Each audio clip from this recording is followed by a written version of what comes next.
तो दोस्तों नमस्कार, मैं हूं अनिल और रेसलिंग सुपर धमाल में आपका स्वागत है। तो दोस्तों WWE के farmer champion the beast Brock Lesnar का नाम हमेशा चर्चा में रहता है।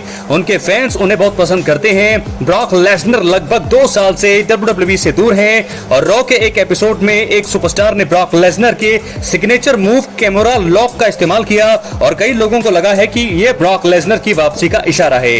कैमोरा लॉक का इस्तेमाल करने वाले सुपरस्टार कोडी रोड्स थे। दोस्तों आपको बता दें, कोडी रोड्स ने WWE king of the ring के सेमीफाइनल में जे उसो को हराया और यह मुकाबला बहुत ही रोमांचक था। जे उसो को हराने के लिए कोडी रोड्स को अपने पुराने प्रतिद्वंदी ब्रॉक लेसनर के कुछ मूव्स का इस्तेमाल करना पड़ा।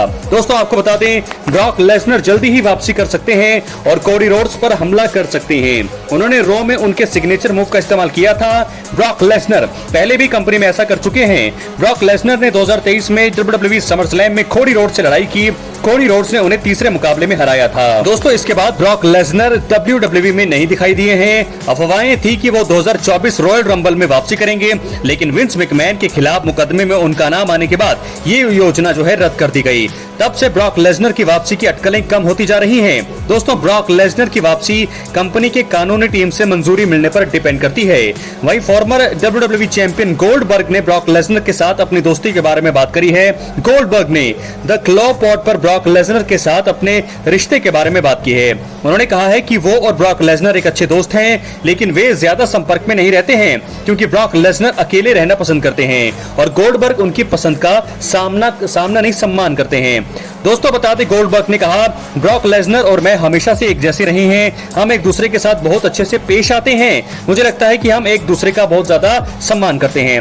ब्रॉक लेसनर एक अलग ही इंसान है। वो एक प्रतिस्पर्धी इंसान है जो कभी हार नहीं मानता। हम सभी उन्हें अलग अलग तरह से जानते हैं दोस्तों, लेकिन हम अच्छे दोस्त हैं। हम ज्यादा संपर्क में नहीं रहते हैं, लेकिन क्योंकि वो अकेले रहना पसंद करते हैं, उन्हें इंसानों से दूर रहना काफी ज्यादा पसंद है और मैं उनकी इस बात का बहुत सम्मान करता हूं। अब दोस्तों ये देखना दिलचस्प रहेगा कि ब्रॉक लेसनर WWE में कब वापसी करते हैं और क्या वो कोडी रोड्स के साथ ही अपनी पुरानी दुश्मनी को फिर से शुरू करेंगे जहां की उन्होंने खत्म किया था, या फिर जो है वो एक नई स्टोरी लाइन का हिस्सा होंगे। तो फिलहाल गोल्डबर्ग ने भी उनके बारे में बात की है। कोडी रोड्स ने भी उनके मूव का इस्तेमाल किया अभी रॉ में, जब उन्होंने जे उसो को हराया।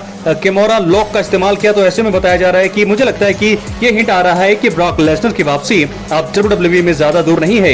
क्या होने वाला है अपनी राय कमेंट बॉक्स में जरूर दें। अब हम बढ़ेंगे अपनी अगली स्टोरी की तरफ। तो दोस्तों आपको बता दें कि नाइट ऑफ चैंपियंस 2025 में कई चैंपियनशिप मुकाबले होंगे। जॉन सीना को CM पंक के खिलाफ अपने अनडिस्प्यूटेड WWE चैंपियनशिप का बचाव करना है। जेकब फाटो को सोलो सिकोवा के खिलाफ अपने टाइटल यूनाइटेड स्टेट्स टाइटल को दांव पर लगाना है। इसी बीच ईरान और अमेरिका के बीच जारी तनाव के कारण सऊदी अरब में होने वाले इस टूर्नामेंट को रद्द करने की बात की जा रही थी। इन सबके बीच नाइट ऑफ चैंपियंस का एक मुकाबला अचानक से रद्द कर दिया गया है।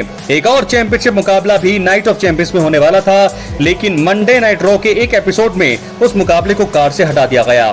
जून 23 को मंडे नाइट रॉ के एपिसोड में general manager Adam Pearce AJ styles के साथ अपने ऑफिस में बात कर रहे थे। AJ स्टाइल्स का मुकाबला डोमिनिक मिस्टीरियो के खिलाफ WWE इंटरकॉन्टिनेंटल चैंपियनशिप के लिए होने वाला था। एडम पियर्स ने स्टाइल्स को बताया कि मिस्टीरियो मेडिकल रूप से फाइट करने के लिए फिट नहीं है, इसलिए ये मुकाबला नहीं होगा। दोस्तों बता दें कि अब ये खबर है कि डोमिनिक मिस्टीरियो की गर्लफ्रेंड लिव मॉर्गन के रॉ पर पिछले हफ्ते कंधे में चोट लगने के बाद ये आई है। अब डोमिनिक मिस्टीरियो को भी चोट लग गई है। WWE ने उनकी चोट के बारे में कोई जानकारी नहीं दी है, लेकिन इस हफ्ते रॉ में द जजमेंट डे के साथ बैकस्टेज सेगमेंट में वो मौजूद थे। तो ऐसे में WWE ने तुरंत जो है इस खाली जगह को भरने का फैसला किया। रिया रिप्ली और रॉकेट रोड्रिगेज के बीच हफ्तों से चली आ रही तनातनी अब नाइट ऑफ चैंपियंस में स्ट्रीट फाइट में खत्म होगी। ये तब हुआ जब मॉमी यानी कि रिया रिप्ली ने रोड्रिगेज के खिलाफ लड़ाई की और उन्होंने जो है उनको टेबल पर पटक दिया है। दोस्तों आपको बता दें कि अब जो है नाइट ऑफ चैंपियंस के लिए एक और मुकाबला ऑफिशियल किया गया है, जिसमें सैमी ज़ेन और कैरिन क्रॉस सिंगल्स मुकाबले में आमने सामने होंगे। तो ऐसे में देखना होगा कि AJ स्टाइल्स का जो है इंटरकॉन्टिनेंटल टाइटल के लिए डोमिनिक मिस्टीरियो के खिलाफ मैच मिलने की उम्मीद है, लेकिन देखना बाकी है कि डोमिनिक मिस्टीरियो को कब इन रिंग एक्शन के लिए वो फिट हो पाते हैं और और एजे स्टाइल को उनका जो हक है कब मिल पाता है ये देखना होगा। तो दोस्तों क्या है आपकी राय, अपनी राय कमेंट बॉक्स में जरूर दें। क्या यहाँ पर मौका मिलेगा एजे स्टाइल्स को दोबारा या फिर नहीं, अपनी राय कमेंट बॉक्स में जरूर दें। अब हम बढ़ेंगे इसी के साथ अपने अगली स्टोरी की तरफ जो जुड़ी है the fight for Randy Orton से। तो दोस्तों आपको बता दें कि WWE के सुपरस्टार रैंडी ऑर्टन ने समरस्लैम में एक नया रिकॉर्ड बनाने का दावा किया है। उनका लक्ष्य है कि वो सबसे ज्यादा समरस्लैम मुकाबलों में अंडरटेकर को पीछे छोड़ दें। 2003 में एलिमिनेशन चेंबर में अपना पहला समरस्लैम मुकाबला खेलने वाले रैंडी ऑर्टन ने समरस्लैम में Hulk Hogan, John Cena, Roman Reigns और ब्रॉक लेसनर जैसे दिग्गजों का सामना किया है। रैंडी ऑर्टन ने WWE समरस्लैम किक ऑफ में अपनी समरस्लैम की विरासत को अमर करने की इच्छा जताई है। अगर वो king of the ring tournament जीतते हैं तो समरस्लैम में उनका मुकाबला जॉन सीना से होगा। रैंडी ऑर्टन ने कहा है कि उन्होंने 2004 में समरस्लैम में ही अपना पहला वर्ल्ड चैंपियनशिप जीता था। उन्होंने यह भी कहा कि वे अब तक 16 समरस्लैम में भाग ले चुके हैं, इसी वजह से वे अंडरटेकर के साथ बराबरी पर हैं। रैंडी ऑर्टन ने समरस्लैम में अपना रिकॉर्ड बनाने की बात कही। उन्होंने कहा, मैं आपको बताता हूं, मैं चाहता हूं कि मेटलाइफ स्टेडियम में गोल्ड मेडल के साथ बाहर निकलूं। मैं जॉन सीना से लड़ने वाला हूं, मैं मेटलाइफ में यह करूंगा।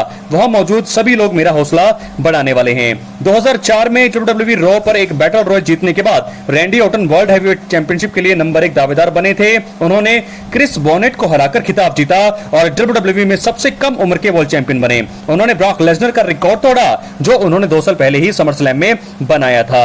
रैंडी ऑर्टन फिलहाल WWE स्मैकडाउन का प्रतिनिधित्व करते हुए king of the ring tournament के फाइनल में है। वे रॉ पर जे ऊसो बनाम कोडी रोड्स के विजेता से मुकाबला करेंगे, जिसमें यहां पर साफ बता दिया गया है कि यहां पर आने वाले हैं कोडी रोड्स, यानी कि कोडी रोड्स के साथ उनका मुकाबला होने वाला है। तो देखना होगा कि सऊदी अरब में जो ये मुकाबला होगा क्या रैंडी ऑर्टन जीतते हैं या फिर जीत होगी दी अमेरिकन नाइटमेयर कोडी रोड्स की। तो ऐसा अगर होता है, रैंडी ऑर्टन अगर जीतते हैं तो यहां पर बहुत इजीली यहां पर समरस्लैम में अनडिस्प्यूटेड चैंपियनशिप के लिए वो जॉन सीना को चुनौती देने वाले हैं। तो क्या दोस्तों रिकॉर्ड तोड़ेंगे यहां पर रैंडी ऑर्टन? बहुत सारे सवाल, अपनी राय कमेंट बॉक्स में जरूर दें। चैनल पर नए हैं, सब्सक्राइब करने के बाद ऑल पर क्लिक जरूर करें। इसके बाद बढ़ेंगे हम अपनी फाइनल स्टोरी जो जुड़ी है रोमन रेंस से। तो दोस्तों आपको बता दें कि फिलहाल नाइट ऑफ चैंपियंस 2025 अभी तो लग रहा है कि होगा।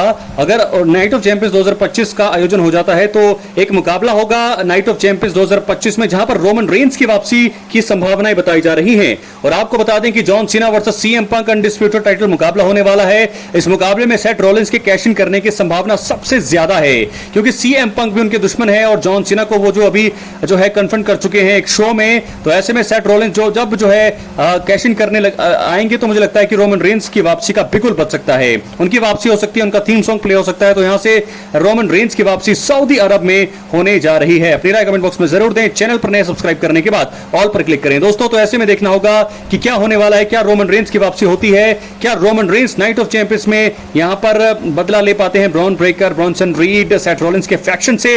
बहुत सारे सवाल, अपनी राय कमेंट बॉक्स में जरूर दें। चैनल पर नए सब्सक्राइब करने के बाद ऑल पर क्लिक जरूर करें दोस्तों। बहुत जरूरी है यहां पर रोमन रेंस का अब वापस आना, क्योंकि बहुत ही ज्यादा समय हो चुका है। नाइट ऑफ चैंपियंस बस अब 3 से 4 दिन दूर है।